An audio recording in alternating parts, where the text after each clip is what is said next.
stingy.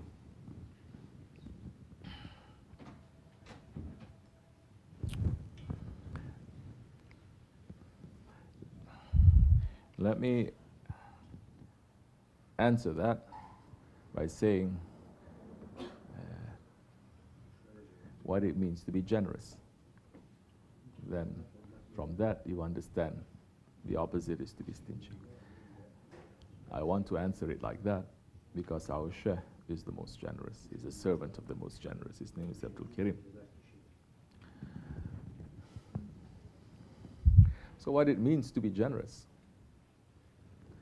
One thing, I'm saying simple thing. We like to say simple things. To be generous is not meaning that when I have extra, whatever it is, if it is time or possession or knowledge, anything, when I have extra, then I'm going to give. That is not generous. Okay? Generous is not saying, I have this, half I'm going to give it to you, half is mine. That's still not generous. Generous also does not mean, okay, I give you everything except for this thing that is for me.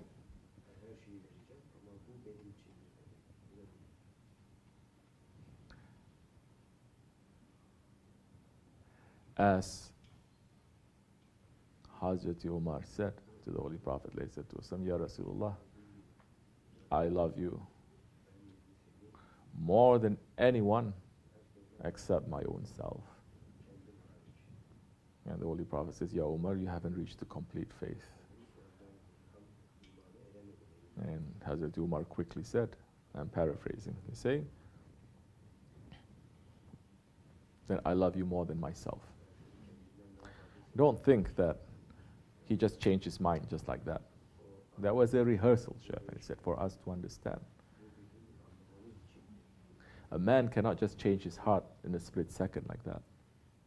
We're talking about Hazrat Umar here. Hazrat Umar, who gave up his entire life for the Holy Prophet ﷺ. Gave his life, so how can he really claim that he loves himself more when he's put his life in front of the Prophet ﷺ to be taken? Generosity, it is one of the names, the attributes of Allah subhanahu wa ta'ala. And Allah subhanahu wa ta'ala loves the one who is generous. And there is a hadith sharif where the Holy Prophet was saying, Allah loves generosity, and He loves the generous unbeliever more than the stingy believer. And in these days, Shaykh Effendi saying, Shaykh Mawlana saying, in these days so many people, especially they are not belonging to Islam, they will find safety through generosity. Only by being generous, by giving a lot of charity and kindness, they will find safety. So, in our way, we belong to the way of Hazrat Abu Bakr Siddiq. And what is the way of Hazrat Abu Bakr Siddiq? When he came to the presence of the Prophet ﷺ, and he was wearing the leaves from the date trees tying around his waist. And he came, Prophet ﷺ was smiling and saying to him, Ya Abu Bakr, what happened? Today, Ya Rasulullah, I've given everything for the sake of Allah, for the sake of Islam. Not even the clothes that he was wearing. He says he's given everything away.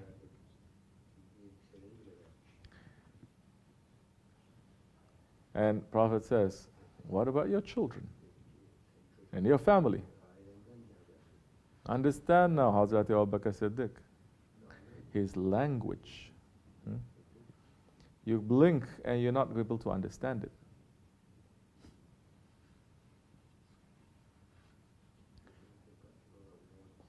You blink, you cannot understand. Because his words, it's like the words of the prophets. Because Holy Prophet is saying, whatever Allah has put in my heart, I pour into the heart of Abu Bakr Siddiq. Understand how he answered this question. Prophet is saying, alayhi salatu wasalam, what about your children and your family? Did you leave anything to them? What did he say? I left them Allah and His Prophet.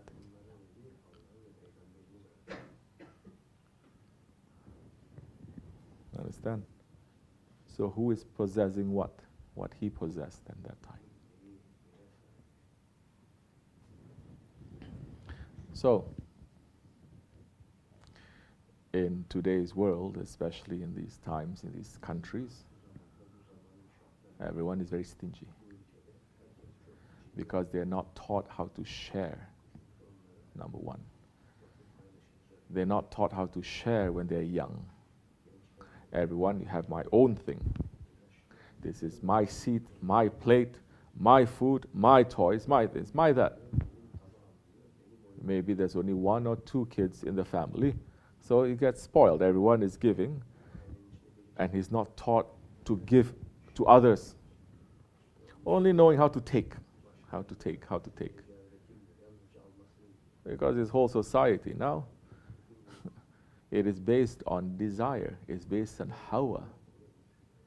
You look around, everything is based on your desire. You look in the magazine, every single word, every single page is based on desire. It awakens your desire. Even when you don't have that desire, you see something, you say, yeah, I want it.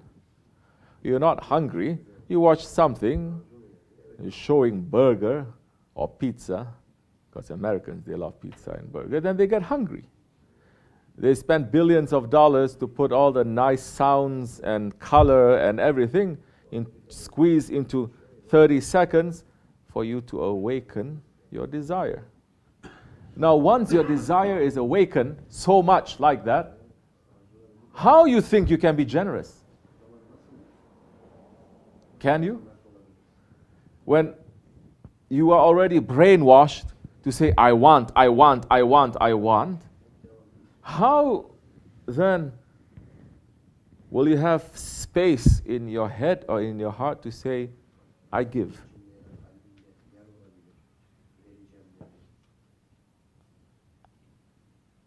So, a stingy person is the poorest person because he's always in need. A generous person is the richest person because he is not in need. He doesn't need anything.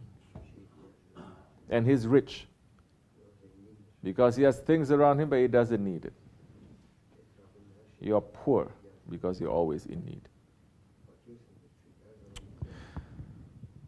May Allah never test us with that, inshallah. One of the reasons we pull ourselves away from the mess of this age of Dajjal. And live on top of the mountain to keep ourselves clean, to understand what is real and what is not real, what is fake and what is not fake, inshallah. Still, we are not saying that we are completely shielded from it 100%. We're never saying that we are perfect, but we are trying, and we are holding on tightly to our share. So, you don't know how to share. From young, you cannot be generous. You're only taught how to take, but never how to give. At that time, it is in your nature now to be stingy. Stingy doesn't just mean, oh, I'm not going to give something to someone. Stingy also means, when I give to someone, I'm going to count it. I'm going to count that I give. I'm going to keep a score. A stingy is only learning how to take and not to give. And a stingy person, you'll find it very difficult to enter into a paradise. You can be praying 50 times a day. But some way, somehow, the shaitan is going to get to you because our Lord is not stingy. A believer cannot be stingy. And our Prophet is generous. Wassalam. Yeah. This much is enough. Fatiha.